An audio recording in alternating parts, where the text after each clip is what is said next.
This program was first broadcast on Canterbury's community access radio station Plains FM 96.9 and was made with the assistance of New Zealand On Air.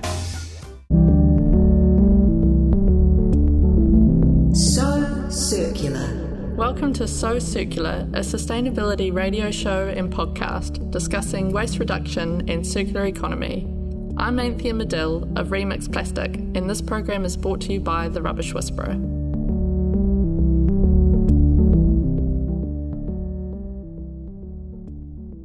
Kia ora koutou katoa, and welcome to episode 5 of So Circular. In this episode, we're going to be myth-busting commercially compostable packaging. We'll answer some frequently asked questions and share resources as it's an incredibly complex topic. But before we start, some good news stories. This month, the government has announced changes to KiwiSaver that will see some schemes banned from investing in fossil fuels, which is a huge first step in the right direction. It means that the government is acknowledging that things need to change, and that not only does this help combat climate change and reduce carbon emissions, it also avoids the risk of investing in unnecessary infrastructure as we move towards renewable energy like solar. In February, Colmar Brunton released their latest Better Futures report. This is an annual survey of New Zealanders to gain insight into what Kiwis are worried about. And this year's report shows that both young and old are concerned about the build-up of plastic in the environment. But interestingly, 50% of New Zealanders said that they have taken action on climate change, and 48% have deliberately switched to a brand or service provider which is more sustainable, which is huge. This shows that people power is gaining momentum and that these issues are becoming mainstream. So you can find out more about these items on our website www.remixplastic.com. This is So Circular. You can contact us with your feedback and questions through Facebook or Instagram using the tag @RemixPlastic or via our website remixplastic.com. We're happy to have Helen Townsend from The Rubbish Whisperer back in the studio with us today to myth-bust compostable packaging. Morena, Helen. Kia ora, Anthea. Compostable packaging, eh? Yeah, so the reason that Anthea is laughing when she says compostable packaging is because it's a minefield of misinformation and it's rife with greenwashing. So unfortunately, because we're myth-busting, there may be some disappointing facts that we are going to be sharing, and it might be quite heavy at times, but stick with us. Yeah. It's worth Come it. along on this journey. Yeah. So a bit of a disclaimer to start is that all of the information that we're going to talk about has been checked off as correct by Waste Mints, which is Aotearoa's representative body on waste and resource recovery. And because it's quite a complex topic, it's really easy to misinform people. So we've made sure that we've got the right information to tell everybody. So first off, swapping from one type of single-use item, so from plastic to compostable plastic, isn't going to be a massive change. It still takes energy to manufacture, transport, and then is used for a little bit of time, and then it takes more energy to transport and dispose of. And so this is why we're here talking about circular economy stuff, because this isn't a circular system. It's swapping a linear problem for another linear problem that's being hailed as a solution. So the best thing that anybody can do is to get a reusable cup or take your own containers and avoid single-use plastic and single-use compostable plastic wherever you can, and just avoid the whole conundrum. Yeah, we bang on about reusable cups a lot, it seems, because the problem is that we are using a product once, and in New Zealand we use 808,000 disposable coffee cups every day. And so if all we do is switch those from non-compostable plastic coffee cups to compostable plastic coffee cups, all we've got is still 808,000 disposable coffee cups that we use once that we have to then do something with. Yeah, it's not solving anything really, is it? It's not just switching. Circular, and it's using resources for something that is only used once. Yeah. But There are solutions, as always, like use a reusable coffee cup, which we know that most of you have, so please take it with you. But if you want to do a different system, there is a circular solution that is system-wide, which is again coffee cups, which we've talked about before, I think, in the news story. Love these guys. Yeah, so with that system, you go to a participating cafe, you get your coffee in a reusable cup, you pay a $3 deposit, and then you take that cup back to the same cafe or to a different cafe, and then they reuse it. So you don't have to remember your cup because you have it with you. And you don't have to clean it. You can just give it back to them. You don't have to clean it because loads of people say, I've left it in the car and it's really dirty and disgusting. So you don't have to. You can just take it back and get it done. Again, there's not really any excuse for it. This is actually a really easy way of doing circular economy that we don't do. Yeah. Yeah, that's the thing, is that there's easy solutions. It just takes somebody to do them. So tell us why commercial composting is not a silver bullet solution. Okay, so there's a lot to it. I'll try and simplify it as much as I can. So starting from the beginning, commercial composting facilities, what are they? So they are places that take organic material and process it on a large scale. So generally that's food waste and garden waste. There's numerous facilities around New Zealand that process green waste, and they use a variety of different methods. Some of them do take packaging, but many don't. And Waste Mins has a full list of places that do take compostable packaging on their website, and we've got a link for it on our website under the So Circular tab resources. But the main thing to be aware of is that no council green bins in New Zealand will accept compostable packaging. So even if you have a facility near you that takes them, you can't put that in your council bin. So when you have taken your bioplastic compostable coffee cup from the cafe, there is nowhere to put it. No. So if you can't put it in your green bin. No. You can't put it in your recycling because it's not recyclable and it will contaminate the rest of the recycling. So your eco coffee cup goes to landfill. Yeah. Where it breaks down like food waste and releases methane. That's a whole other topic. Okay, so that's not a good system. What about, so can you tell me what is commercially compostable plastic? So, generally speaking, a commercially compostable plastic is made from plants rather than petroleum. But there's no regulations around this in New Zealand, so it may be that it's 5% plant-based and 95% petroleum-based. So this is one of the reasons that a lot of composting facilities don't want it, is because they don't know what's in it, and then they don't know what the product will be that they're churning out at the other end. So if they're making compost that they want to have certified organic, they can't have that certified if they don't know what they're putting in. Okay, so let's summarise so far. You've got your coffee cup, you can't put it in the green bin, you can't put it in the yellow bin, and if you could put it in the green bin, it's probably made at least partly of petroleum. Yeah. So it can't go in the green bin. No. So the compost that gets sold, that would get sold at the other end, wouldn't be necessarily that good for your garden.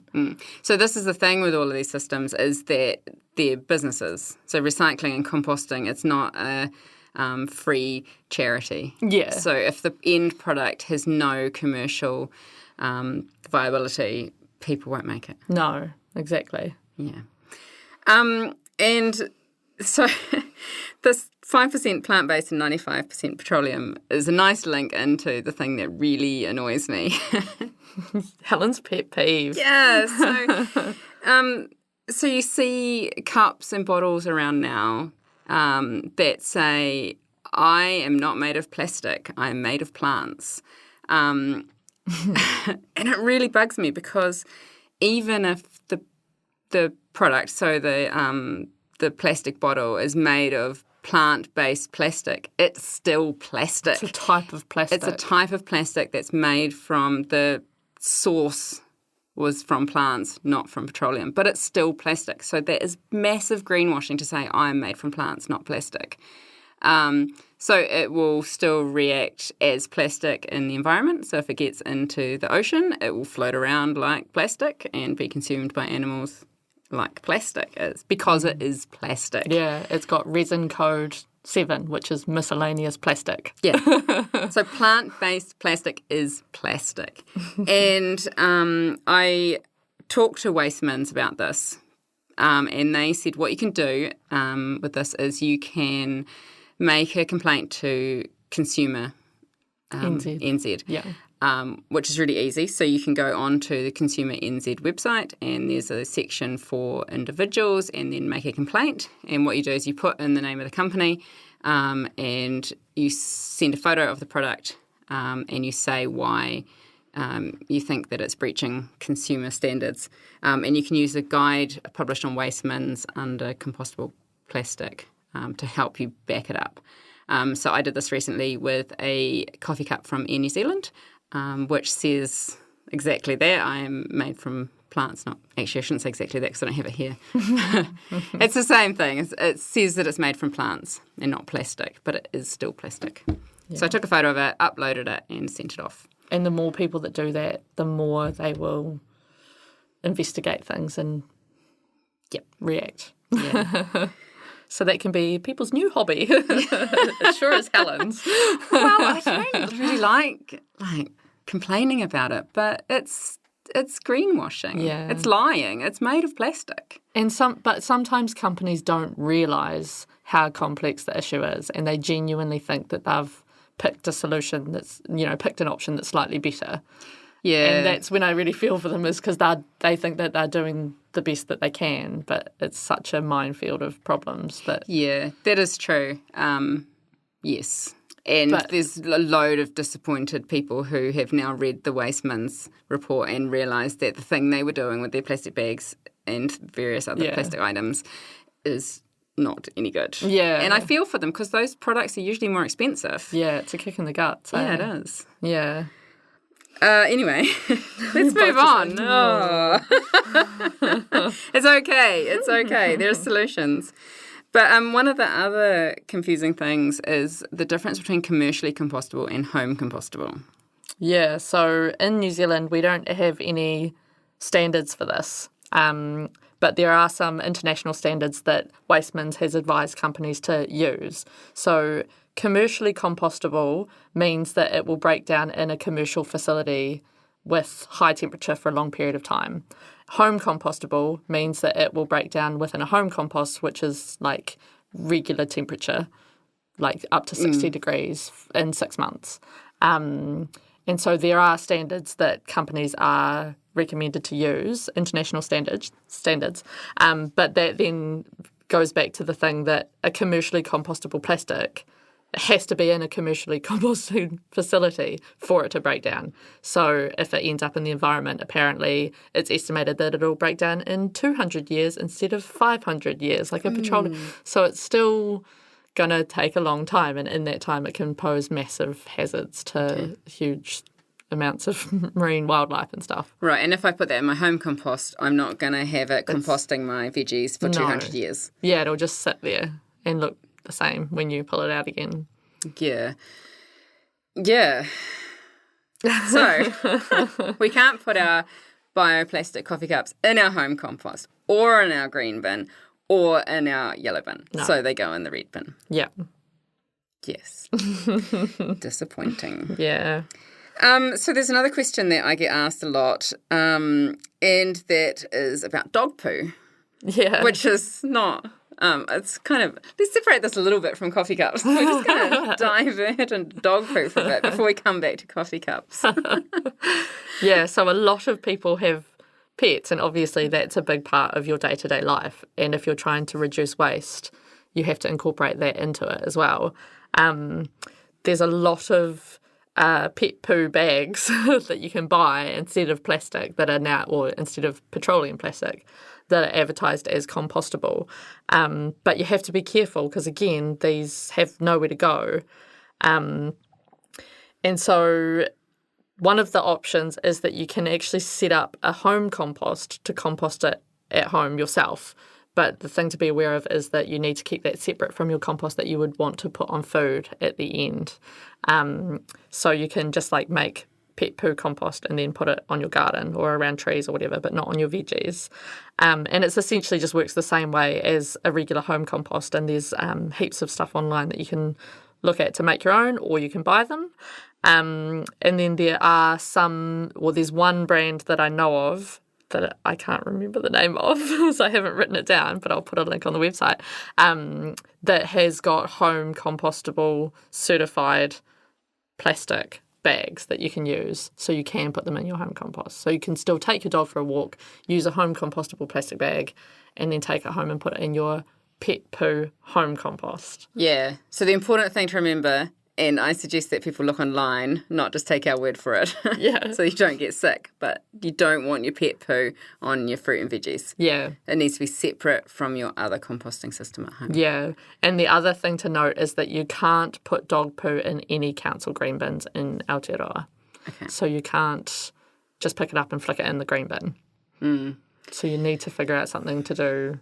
Either put it in landfill or bury it in your garden or have a home compost. I suspect that you'd have to do things to stop it smelling or something, wouldn't you? Like a composting toilet, but for dogs. Yeah, so you can buy Zing Bakashi have a pet poo compost system, which is like an enclosed system, which is what I would probably do if I had a dog, to be honest.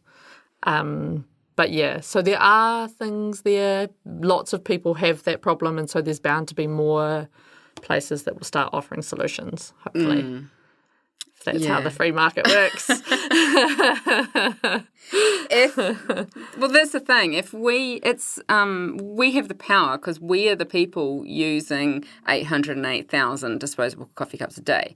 So if we stop buying them because they don't fit in with the circular economy that we want, they're not going to make them. Yeah. They're only making them because we buy them. Yeah, and it costs those cafes to buy them. So if they can give you your coffee in your own cup, they're probably quite happy because it'll save them some money. Exactly. So, yeah, power to the people. Yeah, it's an interesting one because it's definitely, like compostable packaging is definitely one of those chicken and egg situations where the packaging companies have had this idea, but the infrastructure's not there to follow it through. So it's not really quite the solution that it is in theory. Yeah, and you can argue perhaps that you're not going to get a composting facility until you have something to compost.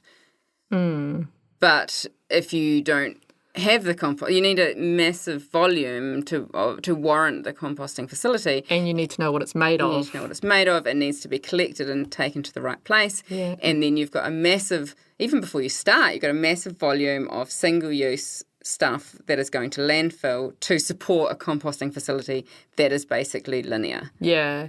And the other thing to bear in mind in that is that the collecting it again, so with plastics, single-use petroleum plastics that are produced that are recyclable, only 9% on average actually make it back into the system to be recycled. Yeah. So that means that there's 91% of plastics that then just go to landfill or into the environment that could be recycled. So you could assume that the same volume may be the case if you had compostable packaging and an infrastructure to take them, is that you're only ever going to capture so many of them.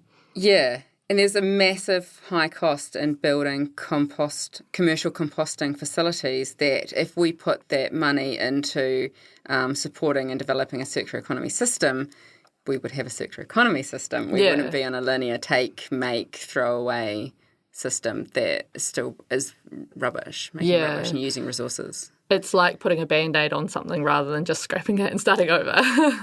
Yeah. It's quite heavy. So when I started, I've worked in sustainability education, and this is something that comes up all the time because obviously lots of individuals interact with these sorts of products all the time.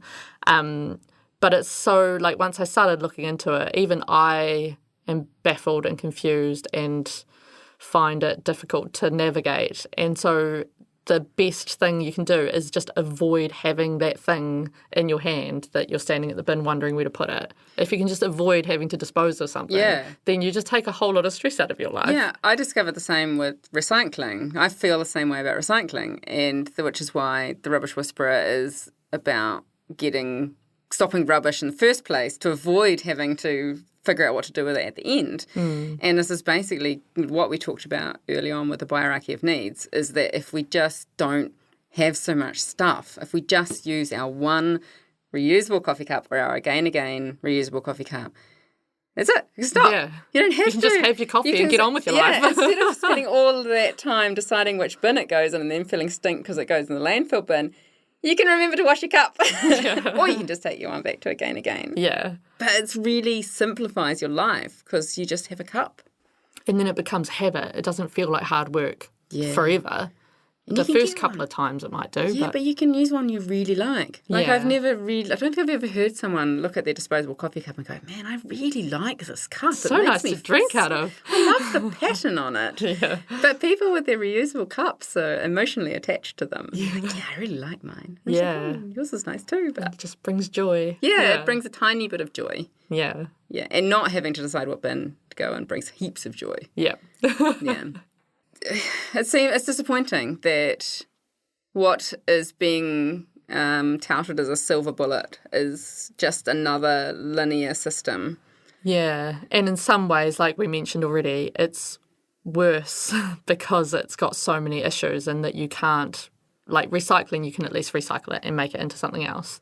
Landfill is going to be a problem and it's not commercially compostable. So there's actually no real place for any of the stuff to go at this point. We didn't even laugh as much in this episode. No. But I knew this would happen, though. I knew it's stuff that we've just got to share. We've just got to crack on. And I think we should look at it as coffee cups. Before we as a country invest millions and millions in building hundreds of commercial composting plants, we could just go circular instantly with coffee cups. Yeah. And it would be done. And that's the thing is that there is an option there for that. Yeah. And there's other ones coming about. So there's an awesome one in Wellington that's just started called Reusable. Oh, I love it. And it's reusable bowls. And so you can get takeaways. And there's people that are talking about doing, like reusable sushi containers. And so and those types of systems have to happen on a large scale. Lots of places have to take it up to make it easy, so you can just take it back anywhere. You don't have to go back to the same place. But it's happening, and more people are, using them as well, so it's proper mainstream. Yeah. Yeah. It's good news. Let's put it in as good news instead of sorry to disappoint you that your coffee cup's going to landfill. Yeah. So this month's Do One Challenge, what are you going to send people away with? Well, just using your reusable coffee cup is too easy, so I'm going to call out products that say they're not made of plastic, they're made of plants. Yeah.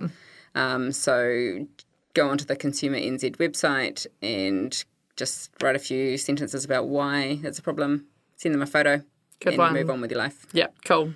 And mine is going to be for anybody that's interested to go and check out the Takeaway Throwaways campaign, which has just launched, and it's a campaign calling on the government to ban single-use disposable food and drink serviceware containing plastic, which includes degradable, biodegradable and compostable plastics, and start, supporting sustainable designs and alternatives. And as always, if anybody's got any feedback or success stories that they want to let us know about, then send them in. And massive thanks to Wastemans for all of the important work that they do in this area. Like I said, this is all information from them, so we're just telling they've done all the hard work, essentially. And in the next episode, we will be talking about fast fashion, textile waste and fashion revolution. Great. And fun. It will be fun. That will be more fun, I think, than this one. We'll laugh and more. Equally important. Yeah. And I think if you enjoyed this show, then invite your friends to listen on podcast. Yeah. Or on Plains FM. Share it around. Cool. Thanks, Helen. Thank you. Cheers. Mate wā. So circular. You can listen to all our shows online at plainsfm.org.nz. For details on upcoming shows and links to resources we've mentioned in this episode, visit remixplastic.com.